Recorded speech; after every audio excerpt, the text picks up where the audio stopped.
Hello, buddy. Sam here, engineer, MBA, and investor. And in today's video, I want to talk about Caribou Biosciences, what is going on with the company, latest conference, virtual conference on JP Morgan Healthcare Conference. I want to talk about all of that in this video. Before we do that, before we jump into today's video, you guys know exactly what I'll ask you.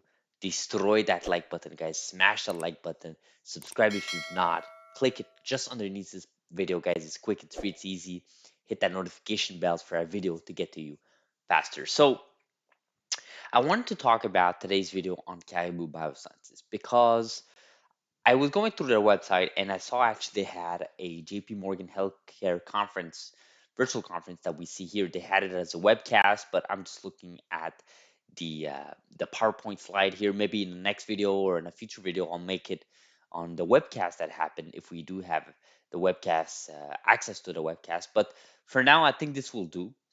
So, a couple of points before we even jump in Caribou Bioscience. I was reading the book, and I'm still not done. The book Code Breaker by the legendary Isaac Walterson, right? And basically, the author has a section about Caribou, specifically about Rachel Horowitz, right, the CEO and founder of the company. And he actually talks about how, Rachel was very, very, very skilled, very focused. Like she was one of those individuals, the only individuals that was very, very narrow focused with CRISPR and had an idea how to bring this technology into the hands of many patients. And she sort of knew at that time, this was in 2011, right? That was when she was like in her mid 20s, right? And she had a vision that, this had to be brought commercial. And for her to be able to do that, there had to be a way for this technology to get in public markets, specifically in private markets at the time, obviously. And there was a whole story about how they raised money. It was like private money, like basically Jennifer Doudna's money, and Rachel Howard's parents, and so on. So really interesting story. But the point, the moral of the story that I'm saying here is that she was very, very focused, right? And to me, this actually resembles a lot to what I've seen her talk about in interviews. I see her relentless attitude. I see how she's thinking about the company, about the space. And I think it's really important for us to read those types of stories for us to be able to understand these individuals, where they're coming from. Like, Rachel Harriet's been literally with Jennifer Doudna for over a decade, right? And for her to found the first CRISPR company in US, at least, Caribou Biosciences, I think there is a value to it. The unfortunate part is that this company still hasn't gotten a phase one data in. They just went public less than 8 months ago. So it's still a fresh new company in the public markets. Expectations are high. Although their market cap has been hit so hard, it's been down well below 700 million at this point. So I think there are opportunities, not financial advice, but it is what it is. I want to go over this PowerPoint here because this is a new PowerPoint. This has never been published up until January 2022. This is basically their conference a few days ago. And their approach of Caribou Bioscience genome editing is as follows, right? Chardonnay's genome editing platform. You have the pipeline for CAR T and CAR NKs, natural killers. Strong foundation for execution, right? So the first bullet point here, we're talking about Chardonnay's rDNA. We already talked about this. It's a proprietary CRISPR technology that only Caribou Biosciences holds, so they have patents over it. And basically, they believe that they can reduce off targets and increase efficiencies. That's the whole point. That's the whole point of calling them a second generation CRISPR company. The second part of here is their robust pipeline. I think CAR T is an amazing field. Lots of companies are entering it. Lots of companies are publishing data that's sort of average or below average. But then you have a company like Caribou Biosciences that can leverage this technology that they hold, their proprietary technology, and then hopefully they can sort of have that persistence of anti-tumor activity basically through their CAR Ts. And then for CBO 20, basically that's their car natural killer cells, right? And that's what a lot of people I know, people that I've spoken to, are very excited about the natural killers part. But that's where they stand right now. And actually, there's something never really mentioned this channel. This was before they went public, but they established a partnership with AbbVie. Obviously, AbbVie is a huge, huge pharma company, and they actually establish a partnership, a good partnership that will net them over 340 million, I believe, if they end up going commercial or they end up going forward with some of the R&D tool programs that you're looking at here. So some good potential here. And again, we always say this is all about becoming a platform, right? It's not just one particular program. It's also becoming licensing your technology, the proprietary technology in this case, and making sure that you can leverage that technology to other companies that are willing to pay the hefty fee.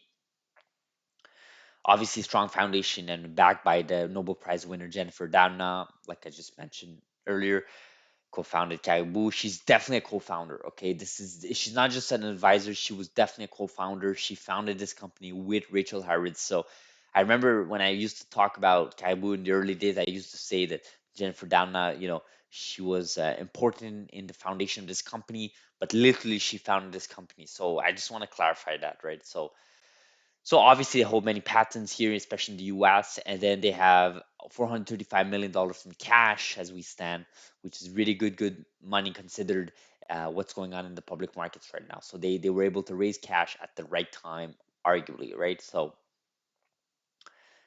initial focus is the allogenic cell therapies, right? So off the shelf. So it's not a lot autologous, so it's not, those cells are coming from another patient's. So just know that that's what we call off the shelf. And Rachel Harris, the CEO, has always doubled down on that idea of off the shelf, um, obviously reducing cost and so on. So those are the two main programs here, CBO10 and CBO11. And then they have a pipeline of CAR NK, which is just talked about, natural killers, and the AVI programs, right? And the future potential applications ex vivo, they want to leverage that, and then obviously in vivo. The ex vivo is they're already basically doing it with off the shelf at this point. But yeah, in vivo they want to apply the Cas12a Chardonnay's art and a platform and evil application. So I'm curious to see what else can they do here in this field. But I do want to mention when this company was founded, Cas6 was very popular at that time. Obviously, things have changed since then, but they've come a long way. The only unfortunate part, like I just mentioned, is that they were not able to capitalize on public markets early on. I really wish they would have gone public early on, but the fact that they raised their money not from venture capitalists, the fact that they raised money through their parents, Rachel Harris in this case, and through university grants from Berkeley, for example, it tells me two things, right? First, that they're very smart with money, right? It's not just a question of raising money and just spending it mindlessly. It's all about making strategic decision to raise those money, because ultimately that's the second point, is when you raise money, whether you want to admit it or not, you're diluting your power, you're diluting your authority on the company, right? Because you're giving shares, you're giving ownership to other people. So Jennifer Doudna and Rachel Harris, when they founded this company, they realized that, and that's why they raised their money through private, like I said, through the university grants or through their parents, in this case, Harris' parents, or even Jennifer Doudna herself, right? Because they didn't want to give ownership to like venture capitalists, because you guys know what happens, right? Tesla went all over that, right? There's a reason why Starlink, SpaceX are all private still, because when you give ownership to public markets, when you give ownership to other investors, they'll just come in and tell you what to do, how to run the company, unless you have a specific voting structure that, for example, Alphabet has, or Facebook more notoriously so. Autologous therapy, allogeneric therapy, so they're comparing here both of them. It's all about persistence for them. They want to increase efficiency, um, and there's a rapid in, rejection by the immune system. That's where Caribou Biosciences comes into play. The persistence. That's why that we're doing with the CAR T cells, at least the T cells. That's the whole point of engineering them so that they can last longer inside the body. And they really believe in allogenic, because autologous therapy, like I said, it's limited patients. There's a lot of complexities, high production costs, and then you have this off the shelf where, they're doubling down on that idea, and that's what I mean. That's what I mean a lot of times. You may have one company that really is a big believer in vivo autologous therapy, for example, but then you have another company that's all about ex vivo allogeneic, right? And you gotta appreciate both stance, right? Because they're making both arguments, right? Off the shelf may seem, for Caribou Biosciences the better suited option to it, but for another company it may not be because, the disease they're trying to tackle may not necessarily need an off the shelf approach, right? You could just basically inject it inside the liver of the human body, and then boom, a single dose, and you fix it, right? But again, positive, negative for both sides, just depends the application uses, right? So Caribou's approach cell therapies to increase the persistence of anti-tumor. So obviously this is stuff that they've already said, that we've already covered. We'll go over some of that. This is their pipeline here, a little bit more juiced up now that they have CBO10 in phase one. Still early data, expecting data for 2022. They weren't able to answer whether it's phase one, phase two. 2022, Harris declined to answer that when the interview asked her. But I do expect 2022 to be a good year for Caribou Biosciences, assuming they were able to put their technology to test, right? Because this is where it matters, right? AbbVie program under collaborations undisclosed because at the time they were a private company, and it's just not disclosed at this point. The natural killers program still undisclosed. Again, this is way too early for us to even be modeling something like that. But if you guys remember, we went over a thread from Biotech 2K1, our infamous user on Twitter, and he or she actually talked about the potential that this company has with the natural killers platform that they're betting on, right? So but CAR T sells on their own. The total addressable market is so big. Let's get this technology more validation, especially when it comes to these types of proprietary technology, right? So Shaddan is our editing platform, CAR modified immune cells, right? So this is the difference here from T cells and natural killer cells, just giving you some graphical representation here. Multiplex edited immune cell therapies, giving you how it would look like, right? Healthy donor, you do your edit on the T cells, and then you inject it inside the human body or the patient's. Clearly, here from the data that they've gotten from preclinical, things are looking good for Chardonnay's RDNA, mainly because there's basically almost no off targets here, basically no off targets from this the graph, anyways. So things are looking good for the Cas9 approach. Same for Cas 12, right? This is what we talk a lot about, right? They're the standard, and again, you're looking at these. This is still very small, right? You're looking at like 1%, even less than 1% for the standard. But if you can reduce that to 0%, then to me, this is something you want to leverage, right? I mean, I think there's going to be many labs and many companies that are always going to favor the 0% off targets because, again, even if you have an off target, that doesn't mean you necessarily introduce a huge negative that could be life threatening, right? It's still, there's probabilities to there, but if you can reduce that probability, then to me, I think this technology is worth looking into, right? So high efficiency, all about high efficiency, all about 0% off target at that point.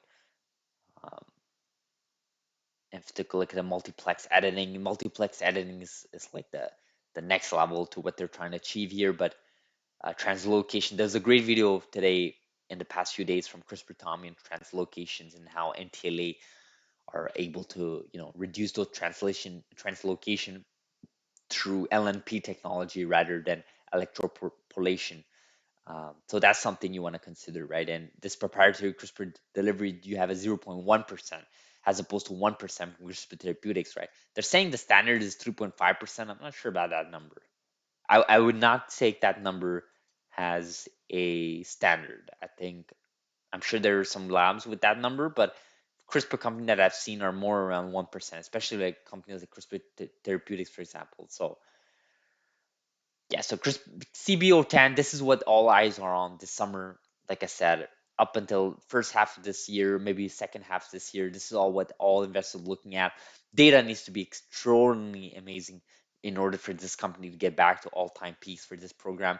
We're looking at high efficiency, no off targets. We're looking at good data, especially they're tackling the CAR T cells. So that means we're gonna be looking at complete response, percentage off, or our response, sorry, or our percentage, um, durability, we want to look at persistence, we want to look at those factors, metrics, and obviously we have a perfect metric to compare with less than a year ago, less than 5 months ago, actually, from CRISPR Therapeutics, from their CAR T program. And I'm gonna be comparing those two, although they're not using the same technology, obviously, at this point. One is using proprietary technology and the other one is using Cas9 CRISPR, but you can still compare them, right? Because that's how I think many people will be comparing. But this is going to be a good year for for Caribou Biosciences, especially when it comes to CBO10. Um, yeah, so preclinical study, clearly they were able to demonstrate a more durable anti-tumor response. And a lot of people, in this space are like, well, we don't know the data yet. I think it's too early for say. Well, we actually do know the data, right? It's called preclinical data, and obviously it's on mouse. This is your mice here. Uh, it's a little bit weird that they put the actual mice here, but it's okay.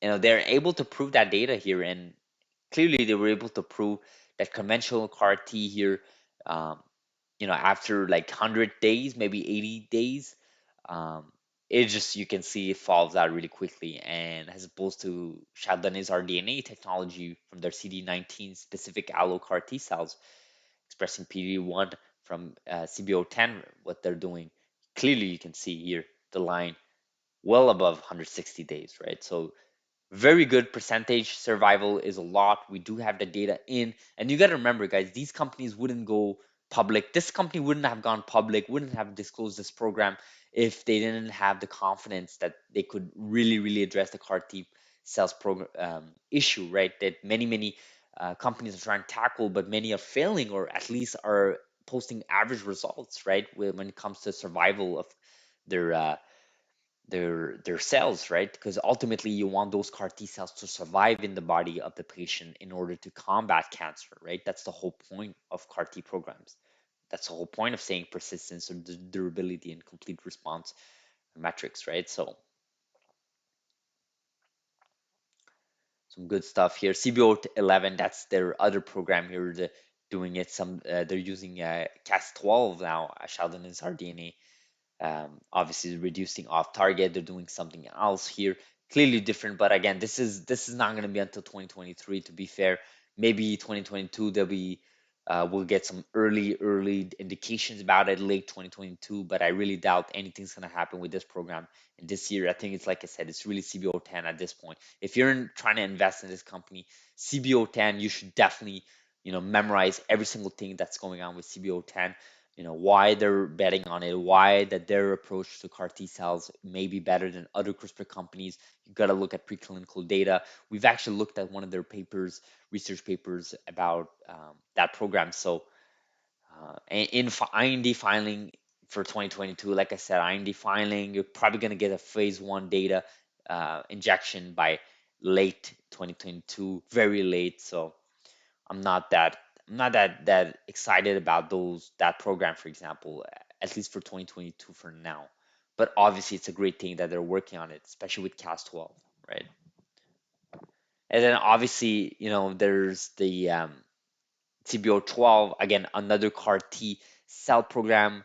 You gotta love those CAR T cells. They're gonna be so good at T cells, guys. I mean, this company is gonna be known for their T cells program at this point, besides their natural killers program, which is after in this PowerPoint. But obviously, another type of approach here. Again, they do have some data here, some researchers that were able to prove that their survival rate, percentage survival, is clearly a lot. This one's a little bit more tighter than the other ones, um, but obviously you can see there's difference. Again, the standard, if you can beat the standards by a marginal rate, by a reasonable rate, then to me, the FDA is going to look at that and favor it no matter what, right? Because that's the whole point of technology, right? You want to improve efficiency, reduce cost. And then obviously the last thing here, the CAR natural killer cell therapy for solid tumor targeting. This is where they want to have a robust anti-tumor activity in solid tumors. This is all allogenic and inherently target solid tumors. And they're looking to do the following here, iPSC, edited them out, and then basically have these natural kill cells ready to be basically injected inside the human body. And then at that point, you know, they have to look at those types of data here very early. This program is very early. A lot of it is just undisclosed, so you're not going to get much of it. But a lot of people are saying that if they can nail this down in the long term, I think Caribou Biosciences is a great future in front of them. But for now, CAR T cells will keep them busy for at least the next 3-4 years, in my opinion, just by the nature of going through phase one, phase two, and then phase three. They're going through that FDA approval process, assuming that their data can come in, they get good metrics. We're jumping steps ahead here, but this is all under PowerPoint here. So potential future, clearly here you can see some of the potential future. It's all about tackling those diseases, those cancers, right? Um, so they have multiple strategies getting there, and then the focus here, execute milestone, is really disclosure of phase one data, IND filings of two of those programs here, target selection 2022. So you'll get some stuff by natural killers by the end of the year as to what they want to target. When it comes to specific details, for now it's undisclosed, we don't know yet, but that's definitely something they want to disclose. And then obviously they've already accomplished so much in 2021, whether that's going IPO, whether that's hiring their CFO or CBO, expansion and collaboration agreement with AVI that we barely covered in this channel. So things are looking good for guys. Things are looking good from this company. Rachel Harris and the leadership team are going forward with this company. This will be a big year for Caribou Biosciences. I wanted to make this video, like I said, going over this PowerPoint presentation uh, due to the fact that it was published just a few days ago on JP Morgan Healthcare Conference. To me, I think CBO 10 is all eyes are at CBO 10, like I mentioned a couple of times already. I think a lot of people are looking forward for it. I think you should let me know what you are looking forward for this company in the comments below. Thank you so much for watching, guys. I will end this video like this. Let's see what Caribou Biosciences can do with their proprietary technologies. Like this video, like you always do. Share this video, and I will see you guys tomorrow on Monday. Thank you so much for watching. Thank you.